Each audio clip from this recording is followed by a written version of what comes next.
នៅពេលដែល Easy អានសម្បត្តិចប់នាងដឹងថានាងត្រូវតែទៅមើលទៅមេឃហាក់ដូចជាមិនស្រួលសោះប៉ុន្តែវាមិនដែលសមអ្វីទេដូច្នេះ Easy ដឹងថាវាពិតជារឿងសំខាន់ពេលនាងចាប់ផ្ដើមចេញដំណើរព្រើក៏ចាប់ផ្ដើមបង់ឲ្យចុះមកព្រើធ្លាក់កាន់តែជ្រៅទៅមិនយូរប៉ុន្មាននាងក៏មិនអាចបន្តដំណើរទៅមុខទៀតបានទេ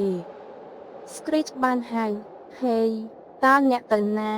Easy ក៏តបទៅវិញខ្ញុំកំពុងព្យាយាមទៅផ្ទះរបស់វានាងបានសុំឲ្យខ្ញុំមកឲ្យបានឆាប់តាមដែលខ្ញុំអាចធ្វើបានប៉ុន្តែខ្ញុំមិនគិតថាខ្ញុំអាចធ្វើវាបានទេ Screech ងក់ក្បាលវាមើលទៅហាក់ដូចជាជ្រៅបន្តិចប៉ុន្តែអ្នកដឹងថាវាយ៉ាងម៉េចប្រសិនបើវាស្នៅហើយអ្នកត្រូវតែទៅលោតលើខ្នងរបស់ខ្ញុំយើងនឹងទៅដល់ទីនោះនៅក្នុងរយៈពេលដ៏ខ្លីតោះមធ្យោបាយមានតែមួយទេគឺរត់តាមមែកឈើនិយាយរួចទាំងពីរនាក់ក៏បានបន្តដំណើរជាមួយគ្នារហូតទាល់តែទៅមុខលែងបានវីងវល់ដែលបានចុះចតនៅក្បែរនោះក៏សើចរអើណាស់តើអ្នកទាំងពីរទៅណាពួកយើងកំពុងព្យាយាមទៅផ្ទះវា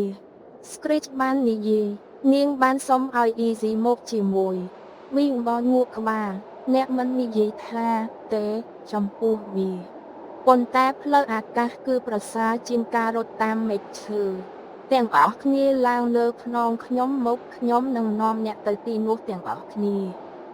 ពេលពួកគេចាប់ផ្ដើមចេញដំណើរមេឃក៏កាន់តែងងឹតហើយខ្យល់បក់មកលើមុខកាន់តែខ្លាំងមើលមិនឃើញ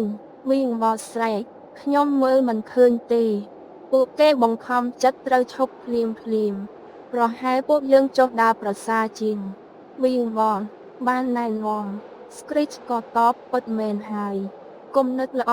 Easy ក៏យល់ព្រមប៉ុន្តែវាពិតជាយឺតណាស់ Snappy បានជួបជាមួយពួកគេហើយបានហៅហើយអ្នកទាំងអស់គ្នាខ្ញុំបានដើរតាមដានជើងរបស់អ្នករហូតមក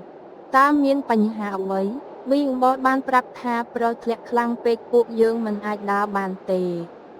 ទាំងតាមមែកឈើនិងតាមអាកាស Snappy សាច់ផ្ទះវានៅមិនឆ្ងាយពីកន្លែងដែលខ្ញុំត្រូវទៅនោះទេតោះចាំខ្ញុំជូនទៅនៅពេលដែល Snappy កំពុងធ្វើដំណើរលើព្រឹងពួកគេបានច្រៀងរួមគ្នាដើម្បីរក្សាស្មារតីរបស់ពួកគេមិនថាឡើងភ្នំខ្ពស់លំបាកប៉ុណ្ណាទេមិត្តភាពគឺតែងតែមានតម្លៃលើអ្វីៗទាំងអស់ Snappy ហត់ខ្លាំងដោយសារតែការលោភគឺពិបាកពេកខ្ញុំនឹងខំកាយផ្លូវដែលនៅខាងក្រោមព្រឹងវីងមកឯងមើលផ្លូវវាដំណើរការបានមួយរយៈប៉ុន្តែនៅពេលដែលព្រឹងធ្លាក់កាន់តែជ្រៅ Screech ក៏មើលផ្លូវលែងឃើញដែរហើយអ្នកបន្ទាប់នោះគឺមានតា Easy ដែលនៅខាងលើទេដែលអាចចំអល់ផ្លូវបានទីបំផុតពន្លឺផ្ទះរបស់វាបានផុសចេញពីទីងងឹតយើងធ្វើវាបាយហើយ Easy បានយំខ្ញុំសង្ឃឹមថាយើងមិនយឺតពេកទេវីងវល់ស្រែករោមរបស់ខ្ញុំត្រូវបានកកហើយ Easy បានគោះទ្វាររបស់វាតបជាមួយនឹងកដៃតូចរបស់នាងវាបើកទ្វារដោយទឹកមុខដ៏ក្រៀមក្រំវាដកដង្ហើមធំអូវាគឺជាអ្នក Easy តើអ្នកមកធ្វើអ្វីនៅទីនេះ Easy និយាយទាំងងឿងឆ្ងល់ប៉ុន្តែអ្នកបានផ្ញើសម្បត្តិនោះមកខ្ញុំអ្នកបានសួររកខ្ញុំត្រូវហើយប៉ុន្តែខ្ញុំមិនគិតថាអ្នកនឹងមកពេលដែលកំពុងធ្លាក់ព្រើបែបនេះទេមើលទៅវាជ្រៅប៉ុណ្ណា Easy បានសួរតើខ្ញុំមកយឺតពេលក្នុងការជួយទេវាងក់ក្បាលខ្យល់ព្យុះបានបំផ្លាញក្រុមការអស់ហើយតែខ្ញុំយល់ថាអ្នកគួរតែចូលមករកកន្លែងកប់ផ្ទៅសិនទៅវាត្រជាក់ណាស់ខ្ញុំចង់ឲ្យ Screech វីងបលនិង Snappy ចូលជាមួយដែរ Easy បានលាន់មាត់ពួកគេក៏នៅទីនេះដែរខ្ញុំកំពុងឈរលើពួកគេវាបានអែបចេញទៅខាងខណៈដែលពួកគេចូលទៅរកកន្លែងកម្ដៅខ្លួនរបស់នាងវាបានរុញទ្វារបិទ Easy ក៏បានសួរដូច្នេះតើមានរឿងអ្វីតើយើងអាចជួយបានដោយរបៀបណាវាក្រហមវាគ្មានរឿងអ្វីនោះទេវាញញឹមហើយចាប់តាមសាច់ យើងមានរឿងចង់និយាយទៅកាន់អ្នក Easy មានការភ័ន្តច្រឡំជាងខ្លាំងនិយាយមកកាន់ខ្ញុំនាងជ្រួញចិញ្ចាមវាងួកក្បាលត្រូវហើយយើងចង់និយាយថារីករាយថ្ងៃកំណើត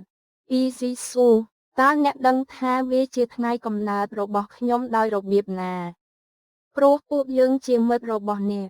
ពួកគេសាច់ពួកគេបានញ៉ាំនំខេកនិងនិយាយគ្នាលេងពេញមួយយប់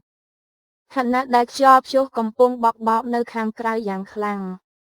លុះព្រឹកឡើងវាក៏បានជូនពួកគេត្រឡប់ទៅវិញពួកគេទាំងអស់គ្នាបានច្រៀងថាមិនថាឡើងភ្នំខ្ពស់លំបាកប៉ុណ្ណាទេមិត្តភាពគឺតែងតែមានតម្លៃលើអ្វីៗទាំងអស់